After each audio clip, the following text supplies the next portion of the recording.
السلام علیکم ورحمۃ اللہ وبرکاتہ۔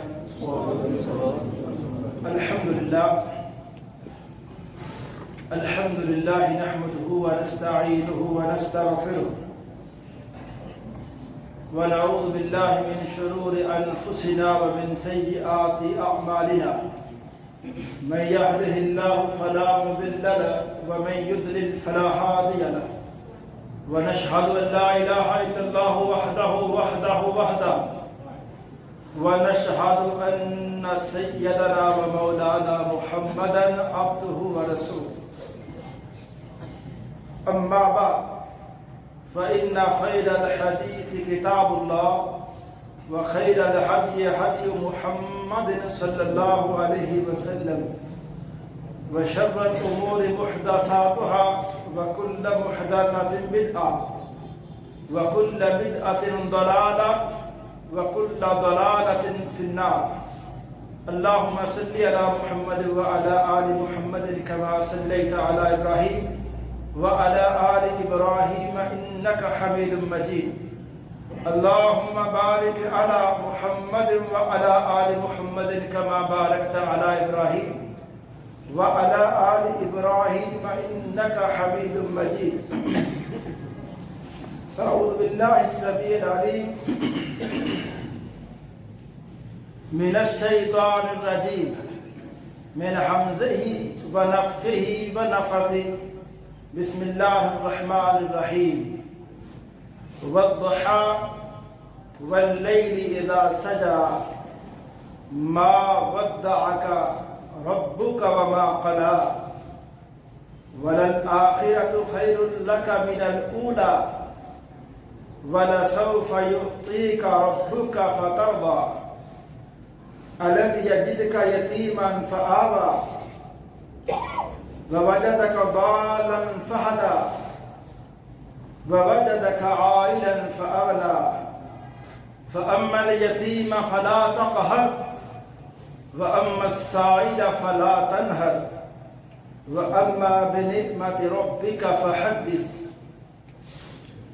ہر قسم کی تحمید و ستائش، کبریائی، بڑائی اللہ وحدہ لا شریک کی ذات کے لیے، اور اللہ تعالیٰ کی حمد و ثنا کے بعد بے شمار لاتعداد ان کے درود السلام امام الانبیاء، امام الحرمین، سید الثقلین، جد الحسن والحسین، جناب محمد رسول اللہ صلی اللہ علیہ وسلم کی ذات اقدس و ذات طیبہ پر. حضرات، آج کے اس خطبہ جمعہ میں میں اللہ تعالیٰ کی توفیق اور فضل سے قرآن حکیم کے ایک سورت الضحیٰ، اس کا ترجمہ اور مختصر تفسیر، اور اس سورت کا ہمارے پیارے پیغمبر علیہ السلام کی زندگی کا جو نقشہ، آپ کی زندگی کے جو ادوار اس سورت میں ان کو بیان کیا گیا ہے. سب سے پہلے اس سورت کا تھوڑا سا ایک نقشہ مضامین کا وہ میں آپ کے سامنے رکھنا چاہتا ہوں. سورت کے آغاز میں اللہ تعالیٰ نے پہلے 2 قسمیں اٹھائیں. قسمیں اٹھانے کے بعد میرے رب نے قسم کے جواب میں 2 باتوں کی نفی کی، پھر اس کے بعد 2 باتوں کو ثابت کیا، اور پھر اس کے بعد اللہ نے پیغمبر علیہ السلام پر اپنی 3 نعمتوں کا تذکرہ کیا کہ پیغمبر ہم نے آپ پر 3 یہ نعمتیں کی ہیں. اور 3 نعمتوں کا تذکرہ کرنے کے بعد پھر رب تعالیٰ نے اپنے پیغمبر کو 3 باتوں کی نصیحت کی، وصیحت کی کہ پیغمبر ان 3 باتوں کو تو آپ لازمی اپنائیے. اب اس سورت کے حوالے سے جن دنوں میں یہ سورت ہمارے پیارے پیغمبر علیہ السلام پہ نازل ہوئی، کچھ ان دنوں کا نقشہ بھی میں آپ کے سامنے رکھنا چاہتا ہوں، اور اس کا جو پس منظر ہے، شان نزول ہے، یہ سورت کیوں نازل ہوئی، اس کے پیچھے جو واقعہ ہے اس کو امام بخاری رحمہ اللہ نے نقل کیا ہے. ایک دن پیغمبر علیہ السلام کا رات کے پچھلے پہر میں یہ معمول تھا کہ آپ تہجد کی نماز پڑھتے، قیام کرتے، لیکن ایک دن، 2 دن اور 3 دن پیغمبر علیہ الصلوۃ والسلام کو آپ کی ایک ہمسائے میں رہنے والی وہ دشمن عورت، جس کو بعض مفسرین نے یہ بتایا ہے کہ وہ ابو لہب کی بیوی تھی، ام جمیل، اس نے ہمارے پیغمبر علیہ الصلوۃ والسلام کو 3 دن دیکھا کہ آپ تہجد کی نماز کے لیے نہیں اٹھے۔ وہ عورت بھی ایسی تھی کہ جب بھی آپ تہجد کی نماز کے لیے اٹھتے اور قرآن کی تلاوت کرتے، وہ کوئی نہ کوئی آپ کو تانے دیتی، کوئی نہ کوئی جملے کستی آپ کے لیے۔ 3 دن جب آپ نہیں اٹھے تو اس نے تیسرے دن کے بعد آپ کو ایک تانا دیا اور ایک بات کی جو بڑی گستاخانہ بات، اور اس کی جہالت اس عورت کی اس جملے سے پتہ چلتی ہے کہ وہ کیا، یعنی سخت جملہ، کیا گستاخانہ جملہ اس نے پیغمبر علیہ الصلوۃ والسلام کے سامنے بولا۔ اس نے کہا، یا محمد انی لارجو ان یکون شیطانک قد ترکک۔ اس نے جبریل علیہ الصلوۃ والسلام کے لیے اس قدر گستاخانہ جملہ بولا۔ اس نے کہا، اے محمد مجھے ایسے لگتا ہے کہ وہ جو شیطان، استغفر اللہ، وہ فرشتہ جبرائیل، وہ آپ کے اوپر نہیں آ رہا اور اس نے آپ کو لگتا ہے چھوڑ دیا ہے، اور جس رب کی آپ بات کرتے ہیں کہ وہ رب آپ کی طرف وحی کرتا ہے، مجھے ایسے لگتا ہے کہ وہ رب بھی آپ کو چھوڑ چکا ہے۔ لم ارہ قاربک منذ لیلتین او ثلاثہ، 3 دن ہو گئے ہیں آپ نہیں اٹھے۔ وہ جو کلام آپ کی طرف سے نازل ہوتی ہے، آپ کا دعویٰ ہے، 3 دن سے وہ کلام ابھی آپ نہیں پڑھ رہے، تو آپ ذرا چیک کر لیں جس کی طرف سے آپ کو وہ کلام آتی ہے وہ کہیں آپ سے ناراض تو نہیں ہو گیا، وہ آپ پر اس نے غصے کا اظہار تو نہیں کر دیا۔ اب پیغمبر علیہ الصلوۃ والسلام کے لیے ایسے ایام میں رب تعالیٰ نے یہ جواب دیا، اس کو ذرا آپ سنیں۔ والضحیٰ واللیل اذا سجا، ضحیٰ اس ٹائم کو بولتے ہیں جب سورج طلوع ہو جائے اور خوب اچھی طرح روشن ہو جائے، 10-11 بجے کا وہ ٹائم، چاشت کا، ضحیٰ کا وہ ٹائم، جس دن جب ایک انسان اٹھتا ہے کام کاج کے لیے، وہ اپنے کام کاج کے لیے بالکل فریش ہوتا ہے، اپنے کاروبار کے لیے بکریوں کا چرواہا بکری چرانے جائے، ایک کسان اپنی زمین میں جائے، ابتدائی دن کے اس وقت میں وہ بڑا ایک فریش اچھے موڈ میں، تھکا نہیں ہوتا، وہ اپنے کام کاج کے لیے نکلتا ہے۔ یہ دن کا خوبصورت اچھا قیمتی وقت ہوتا ہے۔ اللہ نے ایک طرف کہا جب سورج اچھی طرح روشن ہو جائے مجھے اس وقت کی قسم ہے، اس کے بعد دوسری قسم ہے کیا؟ اللہ نے فرمایا واللیل اذا سجا، مجھے رات کے اس ٹائم کی بھی قسم ہے جب رات اچھی طرح چھا جائے۔ اب یہ جو رات کا چھا جانا ہے، سجا لفظ کے اندر رات کی اس کیفیت کا بیان ہے جب رات اس وقت میں چلی جائے، ایسے چھا جائے بالکل سارے لوگ سو جائیں اور ہر طرف سکون ہو جائے۔ راحت کا وہ وقت لوگوں کے لیے ہے۔ اللہ نے دن اور رات کی 2 قسمیں اٹھانے کے بعد جو بات فرمائی، فرمایا ما ودعک ربک، اے پیغمبر آپ کے رب نے آپ کو چھوڑا نہیں ہے، وما قلا، اور آپ کا رب آپ سے ناراض بھی نہیں ہے، آپ کا رب آپ سے کسی بات پہ غصہ نہیں ہے۔ اب ذرا اس بات پہ ہم غور کرتے ہیں، اللہ تعالیٰ نے جو 2 قسمیں اٹھائی، 2 وقتوں کا اللہ نے قسموں میں ذکر کیا، اس میں سب سے پہلی بات جو اللہ نے ارشاد فرمائی، اس کے لیے میں یہ بات کہنا چاہتا ہوں، ہمارا رب اتنا سچا ہے اور اس کی بات سب سے بڑھ کے سچی ہے۔ اگر وہ قسمیں اٹھائے بغیر بھی بات ارشاد فرمائے تو اللہ کی بات میں کسی قسم کا شک نہیں ہے، لیکن پھر بھی لوگوں کو صحیح طرح جھنجھوڑنے کے لیے، خبردار کرنے کے لیے اور اپنے پیغمبر سے صحیح طرح محبت کا اظہار کرنے کے لیے اللہ نے 2 قسمیں اٹھائی، اور 2 قسموں کے حوالے سے آپ تفسیر کو دیکھیں، اور خاص طور پہ یہاں ایک تفسیر تفہیم القرآن مولانا مودودی رحمہ اللہ، انہوں نے اس دو قسموں کا جو معنی اور نقشہ کھینچا ہے اور دو قسموں کا جو معنی پیغمبر علیہ الصلوۃ والسلام کی زندگی کے ساتھ جوڑا ہے، وہ فرماتے ہیں ایک صورت ان دو وقتوں کے لحاظ سے یہ ہے، اللہ نے ایک طرف دن کی قسم اٹھائی، دن کی روشنی کی، اور دوسری طرف رات کے اندھیرے کی، کہ دن کی روشنی میں،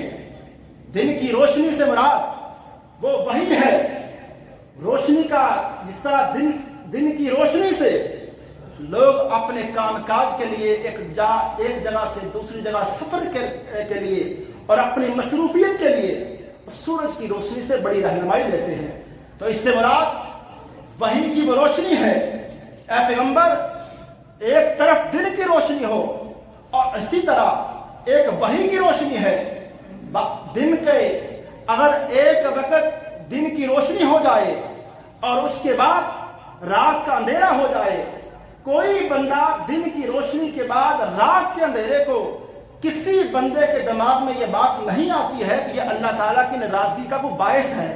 دن کی روشنی کے بعد رات کا چھا جانا، جس طرح اس کو لوگ نہیں سمجھتے کہ یہ دن کی مصروفیت کے بعد اب سب لوگ راحت میں ہیں، سب لوگ سکون کر رہے ہیں، وہ ساری مصروفیت چھوڑ چکے ہیں، اس راحت کے اس وقت کے آ جانے کو کوئی بندہ نہیں سمجھتا یہ رب کی ناراضگی ہے۔ تو یہ لوگ ایسا کیوں سمجھ رہے ہیں؟ ایک طرف وحی کا ایک روشنی کا وہ وقت ہے، ایک طرف وحی کا وقت آتا ہے، اس ٹائم اللہ تعالیٰ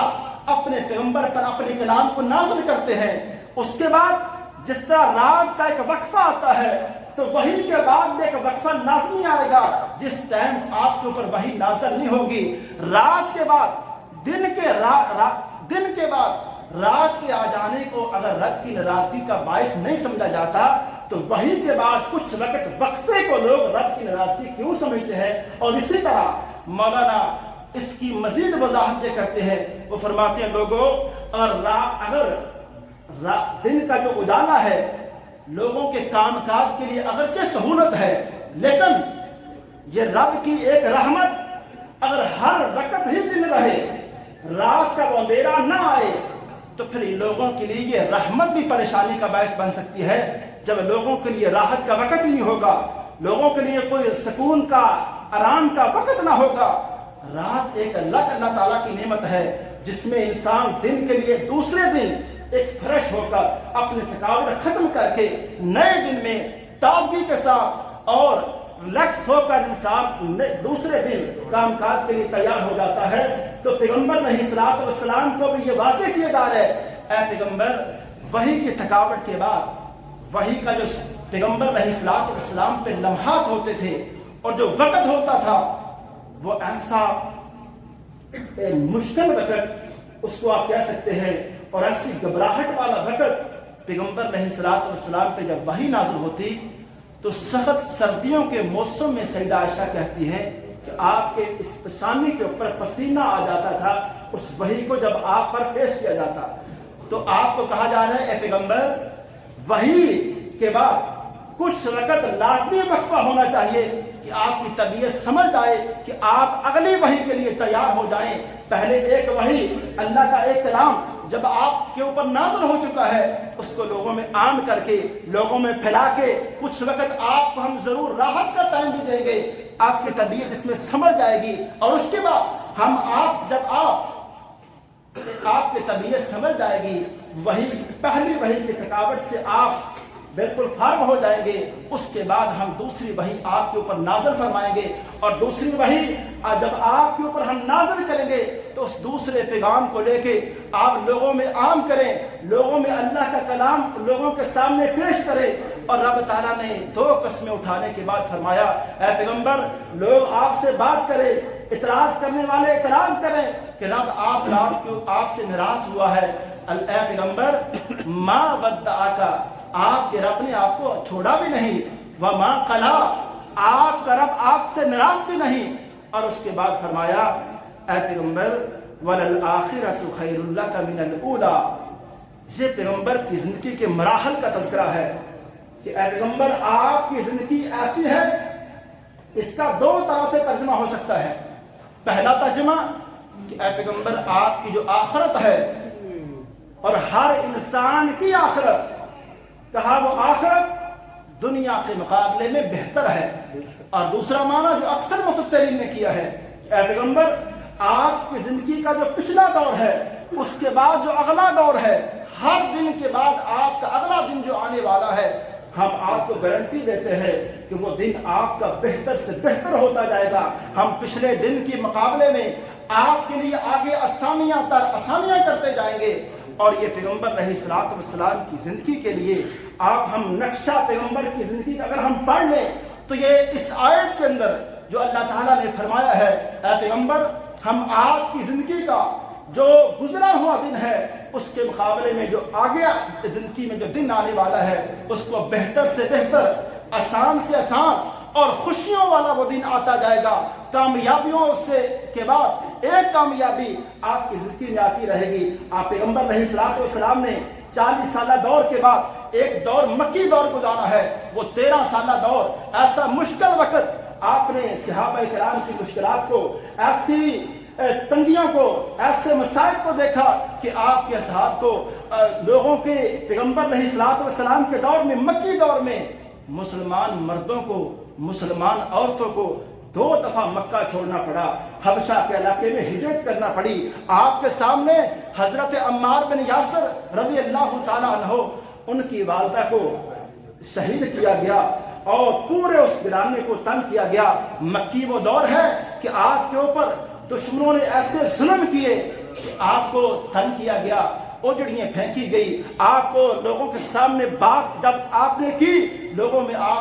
آپ کو مارا، آپ کے راستہ روکنے کی کوشش کی۔ اور اسی طرح پیغمبر علیہ الصلوۃ والسلام کے ساتھیوں کے حوالے سے سیدنا صدیق ہوں، سیدنا فاروق ہوں، ان کو بھی پریشان کیا گیا۔ اور سیدنا بلال، ان کے حوالے سے پیغمبر کو باتیں خبریں پہنچتی تھیں کہ آج بلال کو فلاں بازار میں تنگ کیا جا رہا ہے، آج ان کی زندگی کو ایسے مشکل بنایا جا رہا ہے۔ آپ ذرا تھوڑا سا اندازہ لگائیں کہ وہ رہنما، وہ لیڈر جو اپنے جانساروں کے لیے جان دیتے تھے، جو اپنے جانساروں کے لیے ان کی پریشانیوں پہ پریشان ہو جاتے تھے، ان کو آئے دن یہ خبر ملتی کہ فلاں صحابی کو تنگ کیا جا رہا ہے، فلاں کو آج اس جگہ پریشان کیا جا رہا ہے، فلاں کا باپ اور ان پر بیٹے پر باپ غصے کا اظہار کر رہا ہے اور فلاں جگہ پہ فلاں کو تنگ کیا جا رہا ہے۔ ایسے حالات آئے کہ مسلمان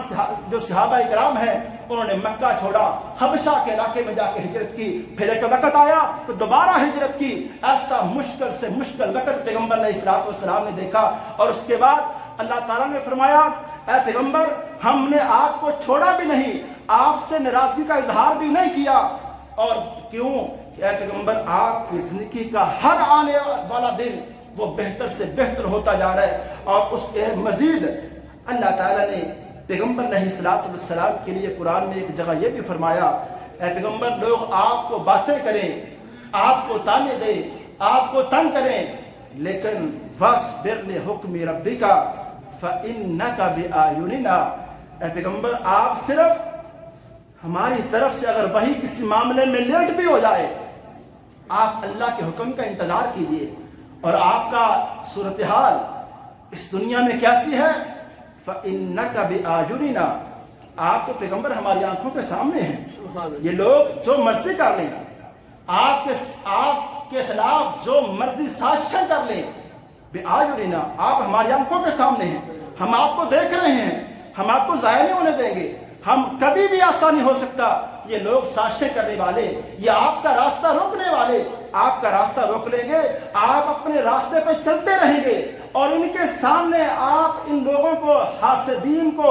ان کا حسد بڑھتا بھی جائے گا، لیکن پھر بھی آپ کا راستہ نہیں رکے گا، آپ کی تحریک نہیں رکے گی، آپ کامیابیوں سے کے بعد دوسری کامیابی کی طرف جاتے جائیں گے، آپ کے جانساروں میں اضافہ ہوگا، آپ کی پریشانیوں میں کمی واقع ہوگی کہ ایک وہ وقت جو آپ کو تنگ کرنے والے ہیں، آپ کو پریشان کرنے والے ہیں،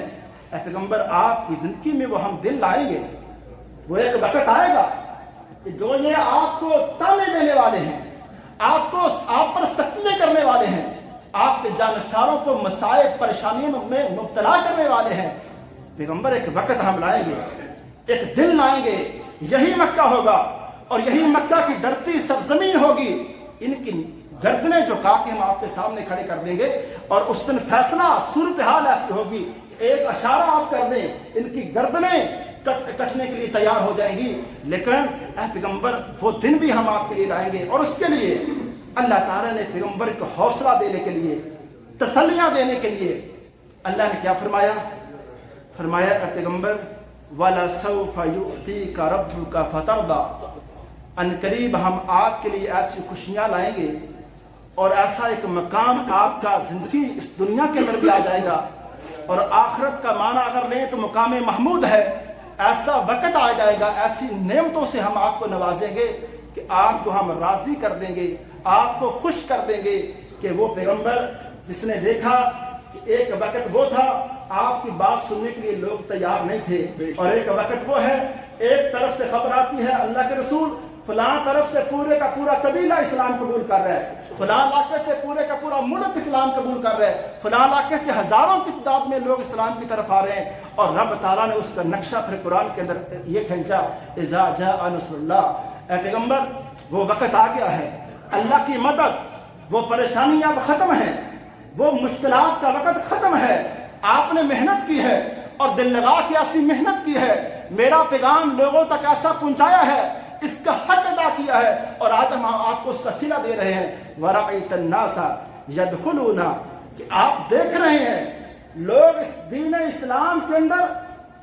فوج در فوج ایک ایک کر کے نہیں، اب آپ کو ایک ایک بندے پر محنت کرنے کی ضرورت نہیں، اب ایک طرف صرف آپ کا خط جاتا ہے، ایک طرف آپ کا ایک صحابی پیغام لے کے جاتا ہے، اور وہاں سے چند دنوں کے بعد پیغام ملے گا کہ پورے کا پورا علاقہ اسلام قبول کر لیا ہے۔ اللہ کے رسول علیہ الصلوۃ والسلام فتح مکہ کے لیے جب مدینہ سے مکہ کی طرف چلتے ہیں تو صرف اللہ کے رسول علیہ الصلوۃ والسلام کے ساتھ 20-30 ہزار کے قریب لوگ ہیں، 20-30 ہزار کے قریب لوگ ہیں، لیکن جیسے ہی قافلہ مکہ پہنچتا ہے اور لوگوں کو خبریں ملتی ہیں کہ یہاں سے پیغمبر گزر رہے ہیں، اور مسلمانوں کا ایک رعب ہے، مسلمانوں کا وہ ایسا دور ہے جس پہ آج وہ ترقی، مسلمانوں کا ایسا وہ لمحات آ چکے ہیں کہ رب ان پہ ایسا راضی ہو چکا ہے، ان کی محنت کو دیکھ کے، ان کی استقامت کو دیکھ کے۔ وہ اس مشکل وقت کے بعد آج اسلام کا وہ وقت آ چکا تھا کہ جس علاقے سے گزرتے پورے کا پورا قبیلہ ساتھ ملتا جاتا۔ 20-30 ہزار کے لشکر کے بعد جیسے یہ لشکر ایک مہینے کے سفر کے بعد مکہ پہنچتا ہے، 1 لاکھ سے اوپر صحابہ کرام لوگ آپ کے ساتھ مل چکے ہیں، اب آپ کو اس محنت کی ضرورت نہیں رہی، آپ نے ایک ایک بندے کو جا کے ٹائم نہیں دیا۔ ایک وقت وہ تھا کہ اللہ کے رسول علیہ الصلوۃ والسلام کو پتہ چلتا ہے مکہ کے اندر 11 سال ہو چکے ہیں ہمارے پیغمبر کو مکہ کے اندر بات کرتے ہوئے، دین اسلام کی بات اللہ تک لوگوں تک پہنچاتے ہوئے، لیکن صرف ایسی بات ہے کہ ادھر سے بھی اعتراضات، ادھر سے بھی آپ پر تانے، صرف یہ پیغام ملا آپ کو کہ مدینہ سے کچھ لوگ آئے ہیں، یثرب سے کچھ لوگ آئے ہیں، وہ مکہ میں ٹھہرے ہیں۔ پیغمبر پر ایک وقت وہ ہے کہ رات کے اندھیرے میں جا کے آپ مدینہ کے ان لوگوں کو جا کے ملتے ہیں اور رب تعالیٰ کا تعارف کرواتے ہیں۔ اگلے سال پھر وہ دوبارہ لوگ بڑھ کے زیادہ لوگ آتے ہیں، اور پیغمبر علیہ الصلوۃ والسلام کو اس صورت کے اندر جو کہا گیا اے پیغمبر وَلَسَوْفَ يُؤْتِيكَ رَبُّكَ فَتَرْضَىٰ، کہ عنقریب ہم آپ کو ایسے ایسے نعمتوں سے نوازیں گے کہ آپ کو خوش کر دیں گے، اس دنیا میں آپ کو وہ عزتیں، وہ مقام لوگوں کی نظروں میں واضح ہو جائے گا، اور آخرت میں وہ جو جھنڈا ہے پورے دنیا کا، جو جنتی لوگ جنت میں جائیں گے ان کا جھنڈا آپ کے ہاتھ میں ہوگا، اور مقام محمود جو دنیا کا سب سے عزت والا مقام ہے، اے پیغمبر ہم آپ کو وہ مقام عطا فرمائیں گے۔ اے پیغمبر حشر کے اس میدان میں جب کوئی نبی اللہ کے سامنے بات نہیں کرے گا، اے پیغمبر آپ کو وہ ہم اعزاز دیں گے کہ آپ اللہ کے سامنے سجدہ کر کے پھر اللہ کے سامنے سب سے پہلے آپ بات کریں گے۔ یہ اعزاز ہم آپ کو ایسے ایسے اعزاز، ایسی ایسی نعمتوں اور ایسے ایسے مقامات سے نوازیں گے کہ فترضیٰ، آپ خوش ہو جائیں گے، آپ راضی ہو جائیں گے، آپ کو مشکلات بھول جائیں گی، آپ کو تنگیوں کا یہ وقت، یہ لمحہ آپ کے ذہن سے ہم نکال دیں گے۔ اور اسی طرح اللہ تعالیٰ فرماتے ہیں پیغمبر اس کے لیے پہلی دلیل یہ ہے الم یجدک یتیما فآویٰ، کہ کیا آپ یتیم پیدا نہیں ہوئے تھے، ہم نے آپ کے لیے رہنے کا ایسا انتظام کیا کہ اے پیغمبر